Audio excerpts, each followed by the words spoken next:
여러분 안녕하십니까? 월요일에 발표하는 수치인데도 신규 확진자는 600명대였습니다. 내일부터 수도권은 2.5, 비수도권은 거리 두기 2단계를 시작하지만 정부는 이번 주 하루 550명에서 750명, 다음 주에는 역대 최대 규모인 900명 이상의 환자가 발생할 거라면서 걱정스러운 예상 수치를 공개했습니다. 거리 두기를 강화한다 해도 당장은 확진자 증가세를 억제할 수 없다는 겁니다. 먼저 박윤수 기자의 보도입니다. 술을 마시면서 카드 게임을 할 수 있는 서울 이태원의 홀덤펍입니다. 이곳을 방문했던 확진자가 지난 4일 양성 판정을 받은 것을 포함해 지금까지 이태원 일대 술집들에서 모두 11명의 확진자가 나왔습니다. 확진자들은 지난달 말부터 이태원 일대 5개 술집들을 돌며 음주와 카드 게임을 한 것으로 조사됐습니다. 방역당국은 지난 5월처럼 젊은이들을 중심으로 또 다른 이태원발 감염이 폭발하는 건 아닌지 우려하고 있습니다. 현재 총 379명에 대한 그 방문자 리스트를 확보해서 여기에서의 이제 확진 여부들을 조사를. 서울 성동구의 이비인후과에서도 18명이 양성 판정을 받았고 서울 종로구 음식점 관련 확진자는 112명으로 불어나는 등 새로운 감염 사례가 계속 추가되고 기존의 집단 감염은 확대되면서 코로나19 신규 확진자는 주말 진단검사 감소에도 불구하고 615명, 이틀 연속 600명대를 기록했습니다. 방역당국은 이대로라면 이번 주엔 하루 750명, 다음 주엔 900명까지 확진자가 쏟아질 수 있다고 전망했습니다. 코로나19가 국내 유입된 이래 가장 큰 위기 상황으로 현재 유행은 일시적, 지역적이 아닌 지속적, 전국적인 상황입니다.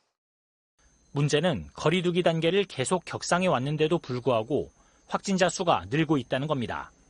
방역당국은 장기간 누적된 무증상 감염자들, 이들로 인한 일상 공간의 소규모 감염, 그리고 1년 가까이 이어진 코로나 사태로 인한 방역 피로감을 원인으로 지목합니다. 이전처럼 빠르게 한 30% 줄어드는 게 아니라 천천히 10%, 11월 한 중순부터 시작해서 이제 한 20% 이렇게 줄었거든요. 그러나 방역당국은 거리 두기와 방역 수칙을 철저히 지키는 것 외에는 해법이 없다며 국민들의 인내와 참여를 거듭 당부했습니다. MBC 뉴스 박윤수입니다. 카페인지 식당인지 법적으로 분류하는 업종에 따라서 이 거리 두기 단계를 다르게 적용하다 보니 똑같이 커피를 팔지만 커피 전문점은 앉을 수 없고 일반 음식점은 앉아서 마실 수 있습니다. 거리 두기 대책의 허점을 노린 이른바 풍선 효과가 나타나면서 정부도 추가 대책을 마련하기로 했습니다. 박진주 기자가 취재했습니다. 햄버거를 파는 서울의 한 패스트푸드점.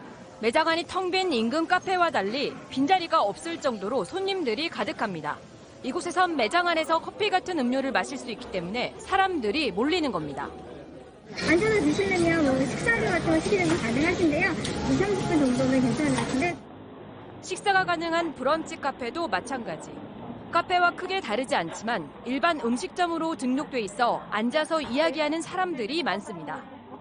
메인 메뉴 하셔야 드시고 가실 수 있어요. 음료만은 안 되시고 샐러드나 샌드위치 구매하셔야 돼요. 몇 분 이상 있으면 안 되거나 이런 게 있어요? 그건 없어요.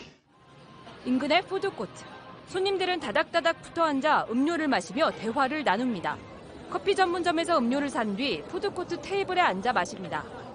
푸드코트다 보니까 다들 그런 곳이거든요. 뭐 앉아서 마셔도 걸리거나 이런 건 아니에요? 네네, 다들 그냥 드시고 계셔서 네, 상관이 없어요. 카페에 못 앉게 했더니 편법으로 음료를 마실 수 있는 장소들은 오히려 이전보다 더 밀집도가 높아졌습니다. 카페뿐만이 아닙니다. 9시면 술집이 문을 닫자 방역당국이 금지한 호텔과 모텔의 파티룸이 성업 중입니다.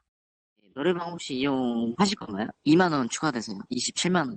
그러니까 파티룸 안 되는 것 같은데 예약은 가능해요? 파티룸은 상관없어요. 다 이용 다 하시거든요. 방역 대책의 허점을 이용한 풍선 효과가 우려되는 가운데 내일부터 수도권 거리두기 2.5단계, 전국 2단계가 시행됩니다. 수도권 2.5단계에서도 확산세를 잡지 못한다면 전국에 걸친 폭발적 유행이 현실화되고 의료 시스템 붕괴로까지 이어질 수 있어 전국적 3단계 조정이 불가피할 것입니다. 수도권에서는 50명 이상의 모임 행사가 금지되고 노래 연습장이나 실내 체육시설 등의 다중이용시설도 문을 닫게 됩니다. MBC 뉴스 박진주입니다.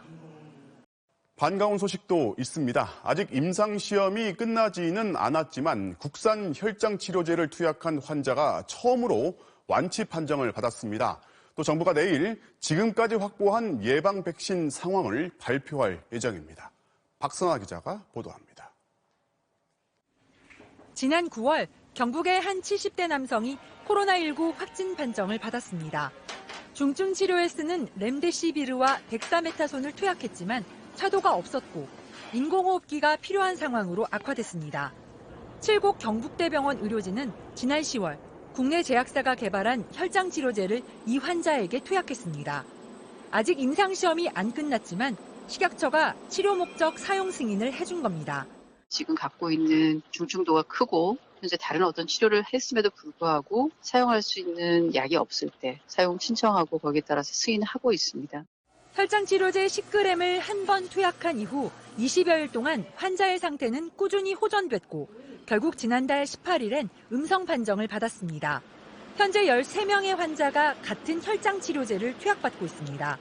이 혈장치료제는 코로나19 완치자의 혈장에서 면역 단백질인 항체를 추출해 농축한 것으로 환자에게 투여하면 이 항체가 코로나19 바이러스와 맞서 싸우게 되는 원리입니다. 다만 완치된 사람들의 혈장을 공여받아서 만들어야 하기 때문에 대량 생산이 힘들다는 단점이 있고 임상시험이 아직 진행 중이라 효과를 완전히 단정하기엔 이릅니다. 임상 이상과는 별도의 사례인 거고요. 치료 목적 사용 승인은 임상이 아니기 때문에 그거는 이제 완전히 현장의 리얼한 데이터라고 이해하시면 될 것 같아요. 코로나19 백신과 관련해서는 정부가 제약사들과 협상을 마무리한 것으로 전해졌습니다. 정부는 우리 국민의 85%에 해당하는 최대 4,400만 명분의 백신 확보를 목표로 제조 방식이 각기 다른 5개 제약사와 협상을 진행해왔습니다. 또 미국이나 일본 등 다른 나라처럼 백신 접종 시 이상 반응이 나타나도 제약사들의 책임을 면해주는 이른바 면책특권도 받아들인 것으로 알려졌습니다. 정부는 내일 백신의 구매량과 접종 시기 등 구체적인 백신 확보 상황을 발표할 예정입니다. MBC 뉴스 박선아입니다.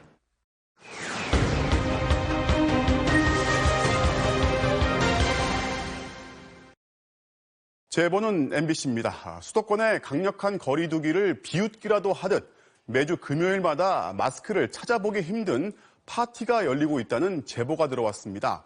바로 경기도 평택의 미군 기지입니다. 주한 미군의 자체 지침을 어긴 것은 물론이고 미군들이 부대 안에서만 생활하는 게 아니라서 그들만의 얘기가 결코 아닙니다. 윤상문 기자가 취재했습니다. 수십 명의 외국인들이 3-3-5 모여 리듬에 몸을 맡깁니다. 몸을 바짝 붙이거나 꼭 끌어안은 남녀도 눈에 띕니다. 바 앞에서 나란히 술을 마시기도 하고 자리에 앉아 이야기꽃을 피우기도 합니다. 자유롭게 무대를 오가며 노는 사람들. 음악을 맡은 DJ를 빼곤 거의 다 마스크를 쓰지 않았습니다. 코로나 이전의 풍경도 외국도 아닙니다. 사흘 전인 지난 4일 밤 경기도 평택에 있는 미군 기지 안 식당에서 열린 파티였습니다. 수도권의 폭발적인 확진자 증가로 거리두기 2.5단계 격상이 가시화되던 시기.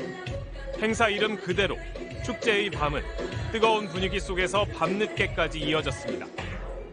한 참석자는 확진자가 없다는 말을 들었다면서 대수롭지 않다는 반응을 보였습니다. 아니, 확진자가 없다 그러던데요. 이런 행사는 수시로 열린 것으로 보입니다. SNS에는 매주 금요일마다 열린 행사 사진과 영상, 또 근처 오산기지에서 촬영된 것으로 보이는 또 다른 파티 영상도 있습니다.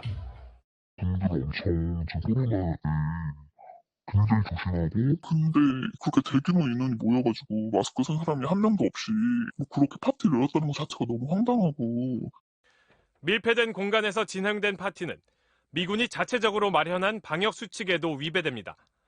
적어도 1m 이상 사회적 거리두기를 하고 사람이 많은 곳을 피하고 악수도 하지 말라는 게 미군의 지침입니다. 한국의 모든 법령을 지키라고도 했지만 소용이 없었습니다. 저희가 규제하는 방안은 없어요. 실버권 지역이기 때문에. 최근 입국한 주한미군 장병 16명과 군무원 1명이 코로나19 확진 판정을 받는 등 주한미군 관련 누적 확진자는 408명. 외교부는 방역 지침을 어긴 행사를 중단해 줄 것을 주한미군 측에 요청했습니다. 악단, DJ 등과 직접 계약을 맺은 평택 미군 부대 측은 문제의 파티에 대해 뒤늦게 조사에 착수했습니다. MBC 뉴스 윤상문입니다. 코로나19 3차 유행을 겪고 있는 유럽은 스키장 개장을 두고 나라별로 논란입니다. 개장을 하고 안 하고 국가별로 입장이 다르다 보니 서로를 향해서 불만이 커지고 있는데 아예 유럽의 모든 스키장을 폐쇄하자는 목소리가 나오고 있습니다. 한수연 기자입니다. 스키장으로 유명한 프랑스 브룩셀 모리스. 100여 명의 사람들이 정부의 스키장 운영 방침에 항의하는 시위를 벌였습니다. 프랑스 정부가 스키장 리프트 사용을 금지해 사실상 운영을 중단시켰다는 겁니다. Les remontées mécaniques seront fermées, mais aller à la montagne, aller prendre l'air de la montagne seront pleines. Donc, que veut le Premier ministre? On ne comprend plus rien. 특히 크리스마스 연휴 특수를 기대했던 스키장 직원들과 지역 상인들은 울상입니다. On est obligé de s'endetter pour pouvoir boucler l'année. C'est déjà compliqué sur des années normales. 독일의 스키장도 북적이던 예년과 달리 텅 비었고 리프트는 멈춰 있습니다. Hinter mir sehen Sie den Schlepplift Schneeferner Kopf, der jetzt normalerweise schon in Betrieb wäre. Die Pistenraupen sind noch am Fahren, weil natürlich der Schnee immer bearbeitet werden muss. Das Wetter ist sehr, sehr schön, aber leer. 하지만 인접국인 스위스는 이번 겨울 스키장 영업을 허용했고 오스트리아도 크리스마스 이브부터 스키장을 열기로 했습니다. 스위스엔 벌써부터 스키를 즐기는 관광객들로 북적이고 있습니다. On est privilégié, effectivement.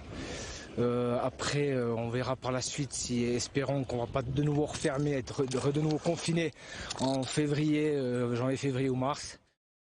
옆 나라로 관광객들이 몰려가는 데 대한 불만이 커지자 프랑스와 독일 정부는 방역을 위해 유럽 내 모든 스키장 운영을 제한할 것을 주장하고 나섰습니다. De l'Union européenne et des pays hors UE qui maintiennent leurs stations de ski ouvertes, nous aurons des mesures, en effet, de contrôle pour d'abord dissuader plutôt nos concitoyens d'aller dans des zones où on considère qu'il y a des risques d'infection.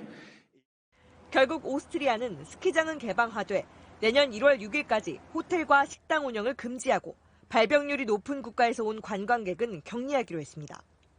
지난 3월 오스트리아의 한 스키 리조트에서 16,000여 명이 코로나19에 감염된 뒤 수십 개 나라로 본격 확산된 악몽 때문입니다. 하지만 스위스는 여전히 겨울철 관광 산업을 절대 포기할 수 없다는 입장입니다. MBC 뉴스 한수연입니다.